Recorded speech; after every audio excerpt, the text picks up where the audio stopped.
Welcome to the first and last word poetry series. And Harris Gardner and I, Gloria Mindak, are very happy to have everyone here tonight to hear our readers. And our first reader is Jean Flanagan. She's the author of two books of poetry, Ibbetson Street, Garden Street Press, and Black Lightning, Cedar Hill Books. Her forthcoming books, The Language of Two, is coming out by Finishing Line Press, and A Hard Winter for Living by Cervena Barva Press. Both will be published in 2026. Flanagan is a volunteer coordinator for Changing Lives Through Literature, an alternative sentencing program in Massachusetts. She is one of the founders of the Arlington Center for the Arts and current Poet Laureate of Arlington. And I give you Jean. Thank you, and thank you for inviting me to read tonight. My first poem is The China Teacups. Are those china cups for sale? My husband asks, gripping the delicate black cup in his plump, long fingers. I laugh as he holds a cup to the light, examines the detail, runs his finger along the gold shamrock rim. He collects china cups imprinted with yellow and red roses, English lanes and gardens, chintz designs, handles too small for a man to hold, yet he does. I would expect him to collect sports memorabilia or beer mugs from pubs, but he lines the china cabinet with these small works of art, attending and admiring them like the children he never had. Dancing with Alzheimer's. I fold your winter clothes into the bureau drawer. Hold your brown cashmere sweater to my face. You wore it when you were another person. The bureau is filled with unopened bottles of aftershave, new socks, and wrapped handkerchiefs. I hold your beige turtleneck. Remember you when you dance to Run Around Sue and In the Still of the Night. I buried you next to your mother, where the graves are as close as the tenements where you once lived. This next poem takes place in Ireland. The Life of Stones and Rocks Near the Burn. And the epigraph is, draw alongside the silence of stone until its calmness can claim you. Be excessively gentle with yourself. It's by John O'Donohue. I walk on flat stones.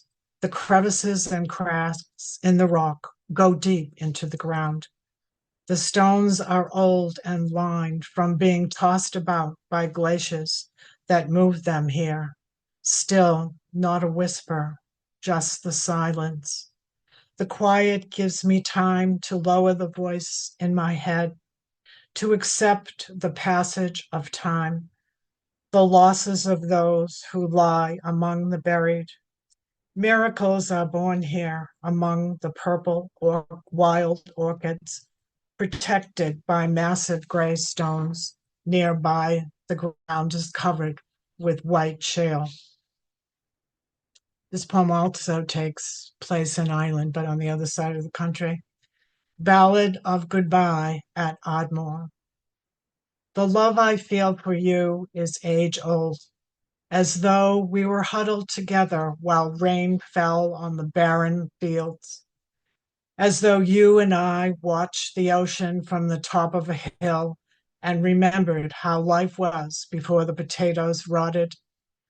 I look at you now in this life as nearly a lifetime of friendship has gone by, your hair gray and your eyes the color of ocean on a sunny day. I wonder why this ancient feeling is tossed through my mind like a lonely ship aimed for America. I hear you hum this old love song and wonder if you know the words. of our first goodbye. Planting. My friend plants anemones and impatiens, while inside her husband plays the piano. She plants to make their lives better again. He says the holes are too deep. My neighbor in her 80s is cleaning out her garden that is dressed in purples and pinks. Her rhododendron and azalea are strong, ready for pruning. She digs up pansies and gives them to me. I plant a garden of tomatoes, vegetables, and greens. Who knows when we might be uprooted? Kathleen Scott molds a statue of her husband, Robert. This is the epigraph is from a diary entry by Kathleen Scott on February 18th, 1912. And she says, I was very taken up with you all evening. I wonder if anything special is happening to you. Something odd happened to the clocks and watches between 9 and 10 p.m. I started a sculpture of you, clay hard and dark, thick as ice. I pounded, molded, and pinched until your face began to appear, gray as a snowy sky. I felt a devastating cold the night our clock stopped. I worked to give you strong thighs, to keep you on your feet, double your clothing, closed your hand around a compass. Cast in bronze, your statue stands for you who did not make it home. Resurrection.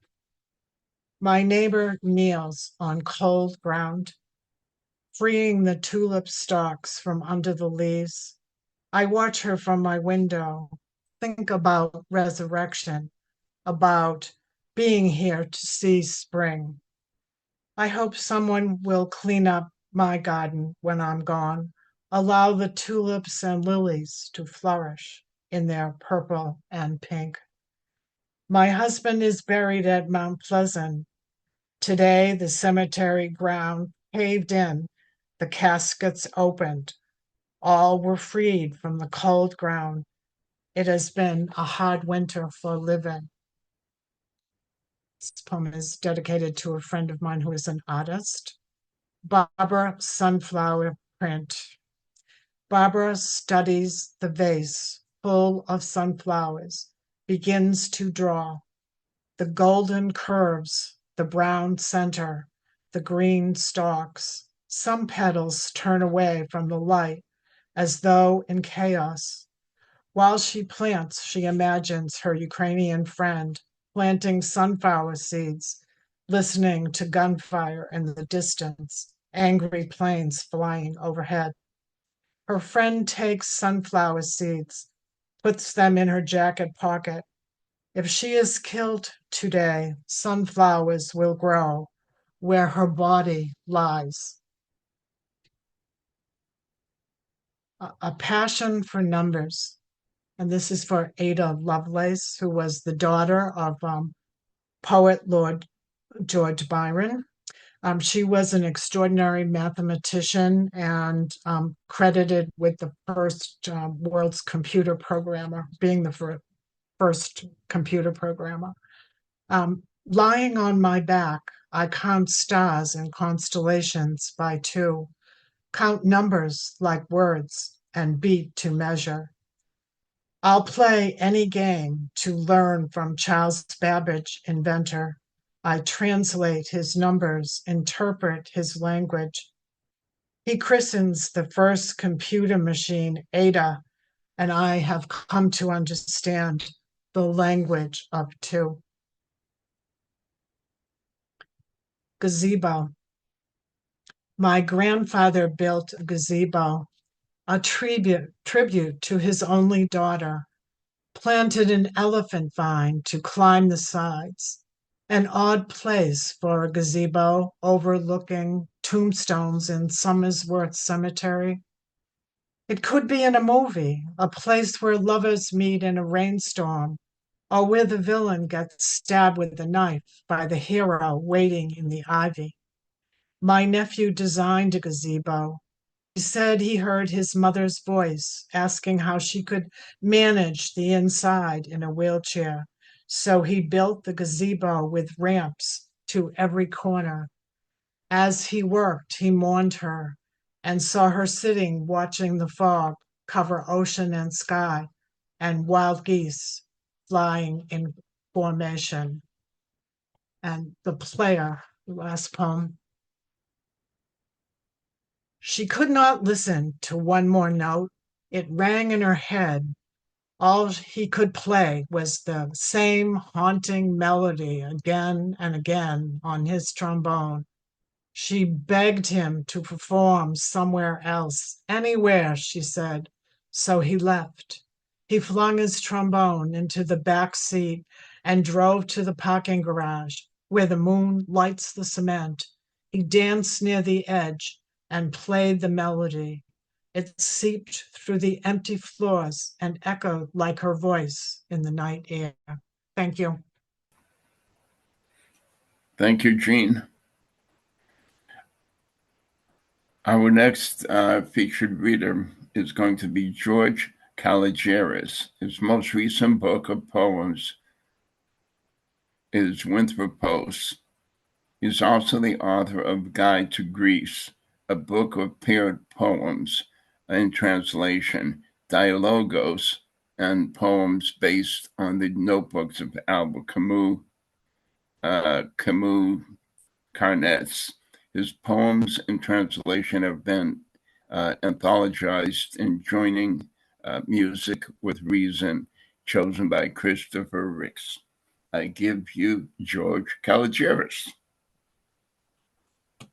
Thank you, Harris. Can you hear me okay? Yeah. Okay, I really want to thank Gloria and Harris.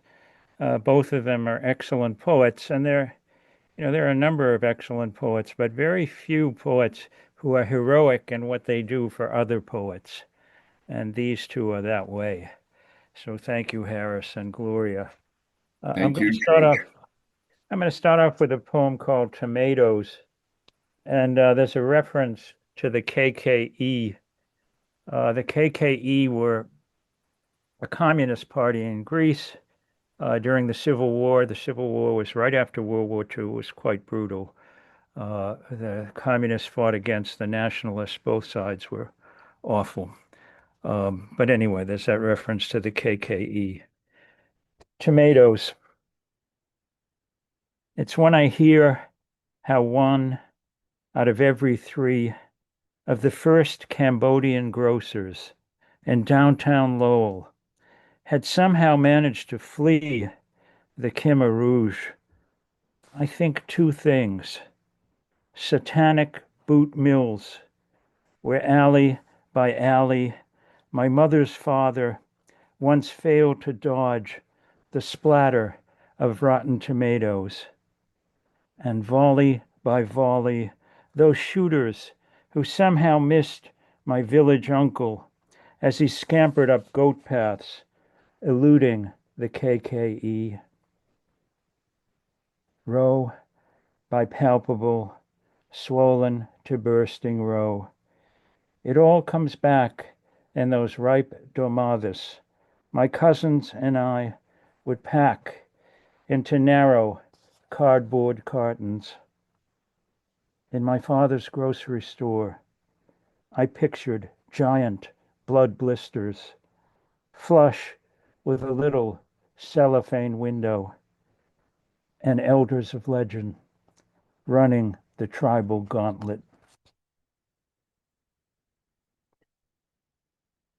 Jean read a very beautiful Alzheimer's poem. I'm going to read an Alzheimer's poem as well. It's called Hippocampus. Ancient Greek for seahorse. But now it stands for the S-shaped creature that swims so deep inside the coral reef of our brain, the hippocampus. Locus of all our appetites and desires, but also the seahorse that rears its bewildered head when Alzheimer's first emerges. That limbic lobe, shaped like an S and curvy as the road that hugs the coast of Winthrop, Revere, and Lynn. O longer, circuitous route my mother took one summer day to meet her friends for lunch at the Porthole pub.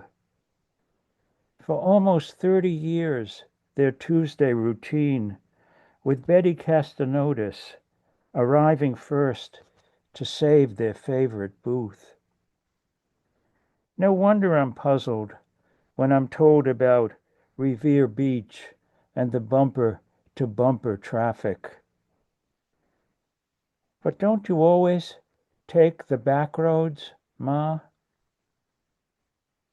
And that's when the ancient seahorse rose to the surface and spoke so earnestly about the ocean and how, by following the shoreline, she wouldn't get lost.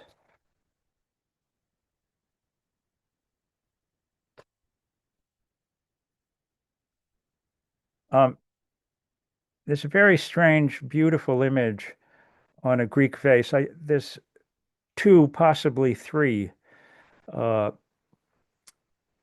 replicas of this image, and it's strange because it shows the chariot of Helios, which is the sun god, descending down into Hades. And Hades is the place of total darkness. And that is unforgettable image to me. So I'd like to read this poem. It's called Insomnia. The chariot of Helios is in Hades. Over the backs of the horses flow their long, luxuriant manes. Into the on and on and on of the dark, their arching necks must strain against the yoke that keeps them from turning back. The chariot of Helios is in Hades. Who hasn't felt the pull of its shimmering reins as the light descends, or heard the hooves that keep the racing heart awake long after midnight? The chariot of Helios is in Hades. Repeat it like a mantra you learned from a myth, engraved on ancient Greek funereal urns. All night, the golden wheels of the golden car keep turning, as over and over they try to tell us what only time can tell when dawn returns. Your love for your dead will never relax its grip, but one day the grief will finally start to fade.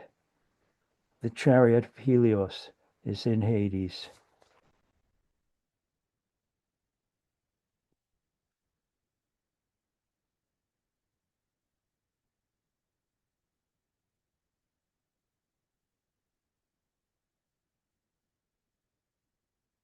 Gabriel. Back in church for the first time in ages, and old enough now to count as one of the elders, I sat by myself at the end of a crowded pew. And just as the cantor's solemn Byzantine chanting was turning to somnolent droning, the sudden patter of frantic commotion startled me out of my stupor. Full speed, and right down the right side aisle, a little curly-haired boy was sprinting as if on collision course with Gabriel, who stood his ground with sword and shield and glorious outstretched wings of Annunciation. At least that's how he looked on the altar panel that doubled as a door.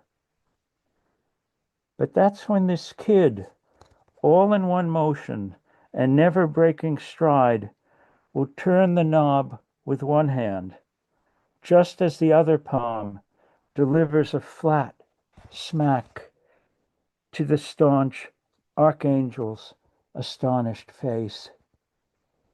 Before you can say iconostasis, the door to the gold-encrusted, incense-veiled sanctum sanctorum has swung wide open and then clicked shut. Moments later, the tardy altar boy appears in shimmering blue and yellow vestments and bows his curly head before the congregation and takes his place beside the frowning priest, but can't suppress his sheepish, mischievous grin. Little runner, fellow sinner, and maybe even a rebel angel for whom not even armored Gabriel can bar the way. I was pushing 70 when I took my seat at the end of the crowded pew, and that's when you went flying down the aisle, rambunctious youth, as if the zest for life itself, eternal life, had passed so close. I felt its better late than never gust and bowed my head.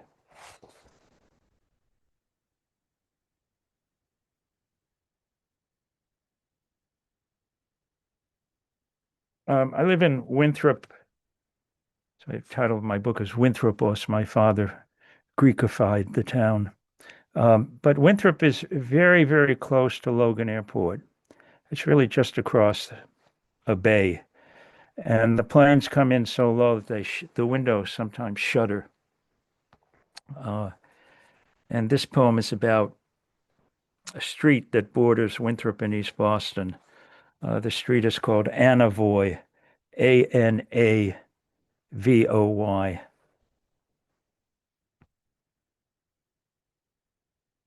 When I walked to the end of Anavoy, as I often do after dinner, walked up to the shaky railing along the darkening water, and stood with my back to the houses. Logan Airport was just beyond the mouth of the harbor, and Anavoy was French, but French for what? Yet that's the cul-de-sac at the end of my day. When the planes come in so low, you can see the riveted seams of their glinting wings. The runway lights were blinking as dusk descended. But this time, it isn't the supersonic roar of the engines that shakes the ground beneath my feet and sends a rippling swirl across the water. It's Anavoy, reminding me how it felt when I was a boy and said the name of a girl.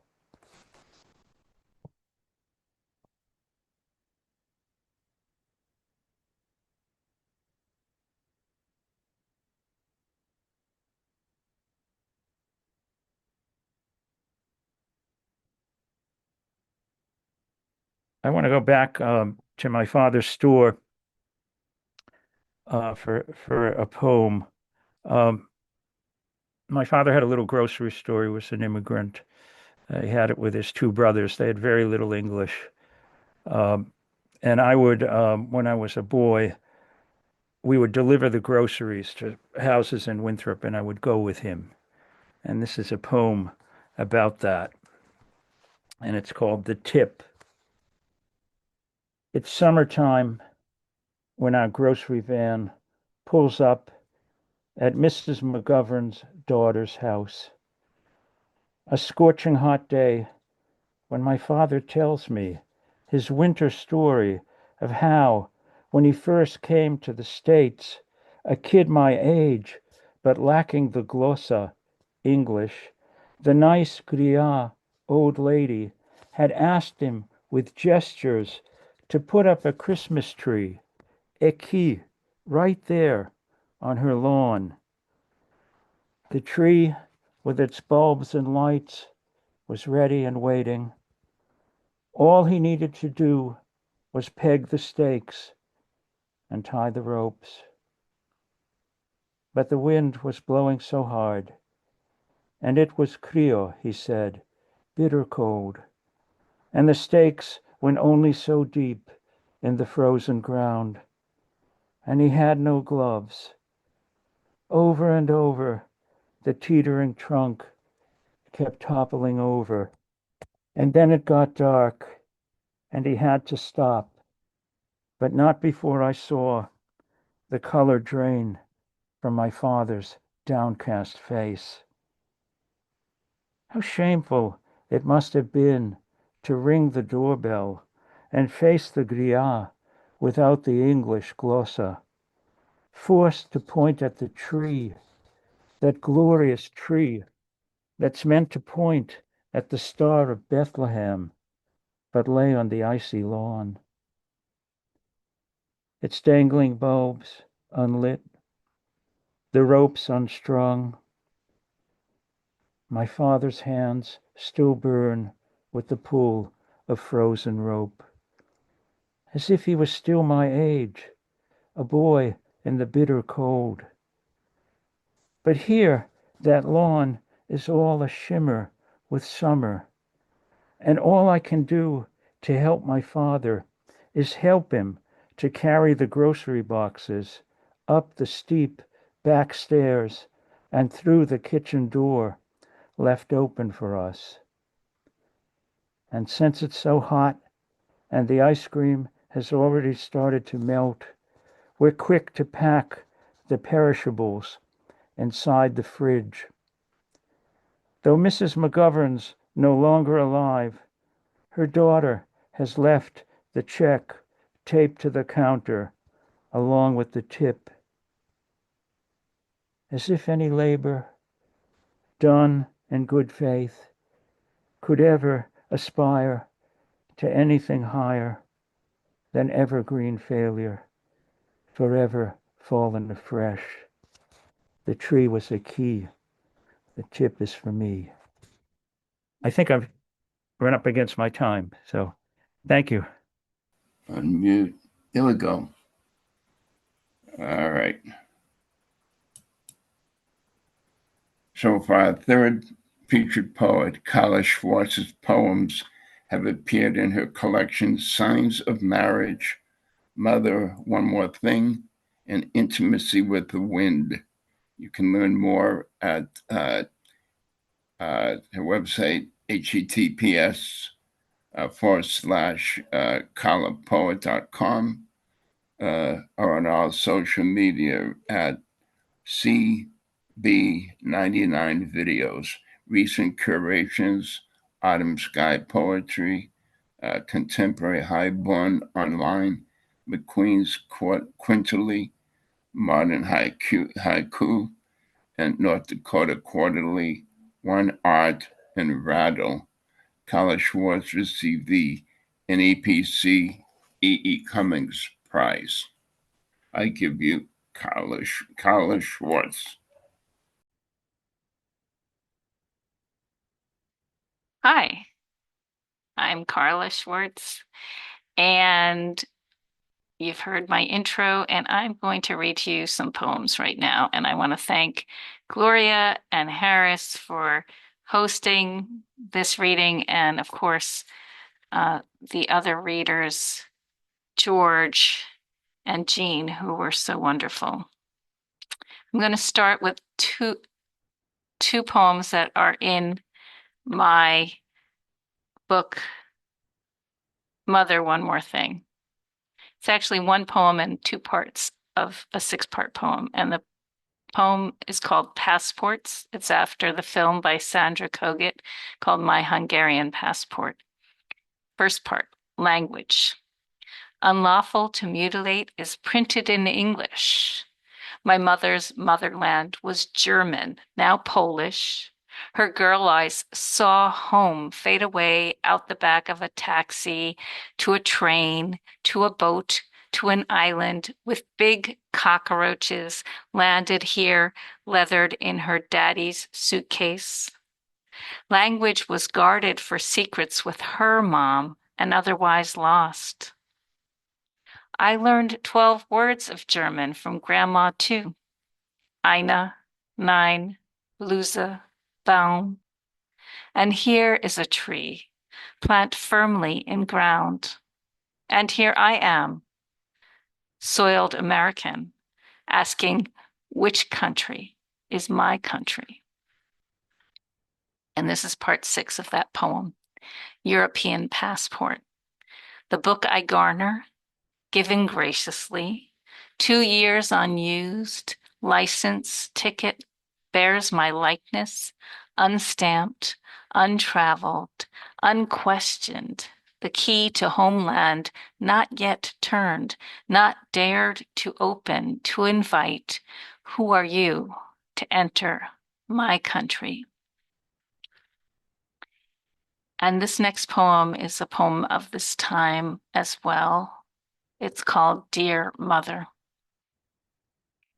Help me make sense of these horrors. I know you'd tear up at the tyranny to relive your nightmares from Hitler's Germany. It tears at me, the old man at the desk, tearing up every page he can until he starts at the money, but stops himself, realizing his face now imprinted on the notes. Teach me again the algebra of resistance, how we can solve for X from Y when relationships are inconsistent, introduce new variables with irrational coefficients. Oh, could that be you to specify the inverse of morass? This problem, I'm afraid, might stymie even a Holocaust survivor. How do we shout when shouting's forbidden? How do we speak out when tongues are knotted or chained? Do we begin with transcendence? Tell me where to hide, where to find safety. Is it in the soil? Is it your dust where I might grow something I can still eat? And now for something very different. This poem is in my book, Signs of Marriage, and it is called Stones. You began with just one rock, mid-puddle of the front yard. We named it Rock Hudson, and then came 2 more to bookend the mud, Rock Around the Clock and Elizabeth Taylor. I loved the line of them, the symmetry. I never questioned the origins. You'd just arrive there at our sunken front yard, one large rock in the wheelbarrow at a time, until this was no random arrangement. You said you had one rule of rock. The flat side always goes down, so that hump side up, a rock might settle into its new home. Next, you made a line of rocks to guide the why of our 2 stone paths. A kind of smile, I said, a rock smile. And you smiled, and the next day and the next, 2 more rocks to make the eyes. A few weeks later, a nose appeared, a little bent, a little sad, but a nose. Then the effort changed. You graduated from pry bar and shovel to blocks, straps, and a come-along. Soon you urged 1,000-pound boulders to find their new sweet spot in our yard. Most flat side down, until I told you I liked the flat side, so we pried blocked and tipped together until one flat face shone back at us. One morning, you brought me to the backyard and showed me the aisle you had created with the stones you'd moved. I said, well, if we ever get married, this will be our aisle. And you rolled your eyes, but later handed me something palm-sized with a plainer face, a glittery stone of mica and quartz. This next poem is a pandemic poem, and it is in Signs of Marriage, and it's called Raspberries. As a man and a woman meet in the afternoon, safely distanced across the raspberry patch, they pick and taste, melt berry to tongue, lean in and stretch to reach a laden branch some distance into the heart of the stand. As they pick, they move round and round the berries, a berry dance. You know how it is with raspberries. You must circle more than once to find what you've missed the first go round. They speak not of the heaviness of the years lost between them, begun around some other patch of fruit, not of their diaspora, not their chance reunion. No, hell no. Raspberries, only raspberries. I tell you, these two, they swallow the drupelets, ignore the scratches. Between fingers, they pinch the flavor. This is another poem that's in Signs of Marriage, and it's also a pandemic poem, and it's called 2020. You would have sat down at the kitchen table with my father that January night, might have been the one to cook dinner for him. And even though he was not feeling well, he might not have been so indifferent as to wear his pajamas to dinner. You would have been there when his knees folded under as he tried to stand up, might even have caught him, or you'd have driven him to the doctor that day. Or you'd have had more sense than him to stop the both of you from driving by then. You would have had a smartphone, would have taken it in hand, punched up an Uber, and when my father recovered, you'd sit calmly discussing whom to vote for, Bernie or Kamala. When the pandemic shut everything down, you would have both worn masks among strangers, maybe taken strolls around the block. But when you'd learned about George Floyd and Breonna Taylor, you'd remember the Nazi soldiers with their guns bursting into your home, would have mourned for lives lost, mourned for being too old to stand and protest. The two of you would have kept company. You'd have handled the technology, ordered meals, played the piano, video chatted with your friends. But by then you were long dead, and when my father's knees buckled him to the floor, as he lay there, unable to rise, he might have looked up and heard you call to him when the ambulance came. I have been writing a lot of Haibin lately, which is a mixture, hybrid form of title, text, and haiku. And each of these speak to the other to make an entire piece. And this piece appeared in Rattle last spring, and it is called Impact. Let me thank you for a life you didn't know you granted. How could you have known, driving our small suburban road in your white Ford Falcon that sunny afternoon before you stopped short of running my small body down? I'm guessing by now your life's past and done with, but at 4, how could I have known the nightmares you'd have to live with? Waking just as the car taps my little girl head, or dreams where the car stops short and I don't lose my hearing or my small unrooted teeth. There's so much I couldn't know about what happened to you afterward. Sky-high insurance, putting the brakes on, a marriage. This next poem is in my book, Intimacy with the Wind, and it's based on a novella by Carson McCullers called The Ballad of the Sad Cafe, and it includes some of the characters in that book.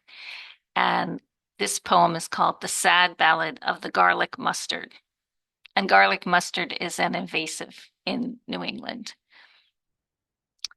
I must have identified more with Miss Amelia and her hard ways turned soft by love than with cousin Lyman. I felt uncomfortable about Lyman. He popped up like the garlic mustard that emerged in my side yard this April. Not entirely unwelcome. The punchy green heart-shaped leaves, bouquets brides might throw to hopeful singles. The roots are tender, white, and radishy. I intended to jettison them, but then read you can cook them. I would have to soak the roots to remove the mud. Miss Amelia might have used the leaves in a beer. She would bring pitchers out and pour glasses all around while Lyman stayed on. I could open a pop-up cafe with all this mustard, sautéed in eggs, a mustard pesto, roots cooked into sauce. Then I read the young ones have more cyanide than the second years do. Bad things can go good. I stare out at all the mustard, bags full in my future. I wonder if I can tackle all this alone. If I might one day come to love my yard. If sautéing and invasive is sweet revenge. This next poem, which I also feel is contemporary, is in Signs of Marriage, and it's called Contemplating Humanity While Swimming. And I refer to a poem by Taha Mohammed called Revenge.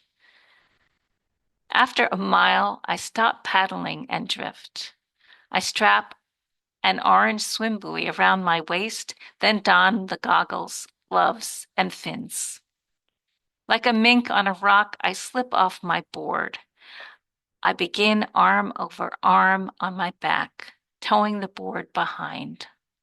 The wind tickles the water's surface. In the cool air, I can't help wonder if there's snow on top of Mount Washington. Allen's admonishment gnaws at me. You can't write a poem that considers the humanity of a terrorist, a poem that prays for a sinner like what Taha does in Revenge. I think about Tsarnaev as a teen, said to have been gregarious, funny. He probably watched cartoons as a boy. Then, as a young man, his brother whispered, "Bomb." In cartoons, an explosion singes a finger, a wall crumbles, but the hero walks away unscathed. To calm my stitch, I take deep breaths. I'm on a beautiful lake surrounded by mountains. I flip over and swim crawl. I want to better understand lapses in judgment, including my own. I think about what it means to be human.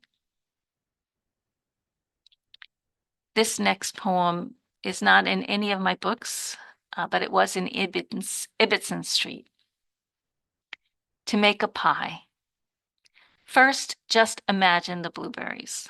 1,000 blue pearls that slide into your vessel as you play your fingers down the bush like harp strings. Oh, the slipping of berry to hand. Now imagine where those berries reside. On which island? Will you swim the miles there or kayak?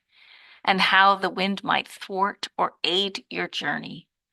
Now step into your boat and go. I made that pie, that blueberry pie, with wind, the wind I fought to overcome to reach the abandoned island, with sweat that soaked my shirt that humid day with joy of stepping off the boat, submerged to my pants, the wind I fought to glean. I made that pie with the willpower not to eat all the berries before climbing back into the boat to return home. I made the crust its cookie crumble self, with oil of coconut, an egg, and ground almonds. I baked the crust while I prepared the filling. How difficult can this pie be? Too few berries? Fill the rest of the crust with any fruit you can cull from your freezer. Peaches, rhubarb.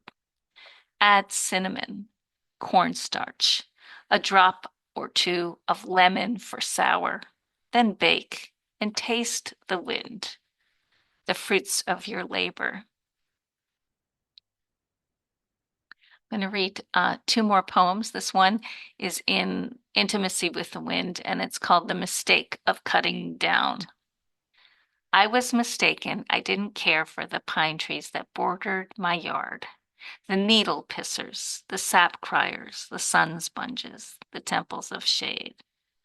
I was mistaken that cutting down trees would be nothing more than an even exchange of dollars for work. I was mistaken. My neighbor didn't care when he said so. Mistaken, I understood. My neighbor understood what I didn't know I didn't understand. I was mistaken. I would not quiver with each thud and thunder. Mistaken, my backyard was not a spring, rather a sponge that would not recoil from the trauma of heavy machines. I accepted a sparse cover of seed and loam for the future promise of recovered lawn. Was that a mistake too? I was mistaken not to consider the birds. Mistaken, I hated squirrels. I was mistaken, a man with ropes on a limb was exciting. The felling of trees, not violent. And I'm going to end with this poem, Remnants, which appeared in Rise Up Review recently. After the Lord decreed reading a sin, after, like children, we hid the books under the bed, pulled them out only at night after we read by the light of the moon, after only the self-chosen few enlightened themselves, the rest learned only to fill in an ellipse on a ballot, the ballot with only one name on it, when the libraries long since boarded up, still filled with dusty remnants of rotting books, when the reading glasses manufacturers, the printers, the sellers, all bellied up, when Tennessee was coastal, when only the birds survived, when no one is left to read this. Thank you very much.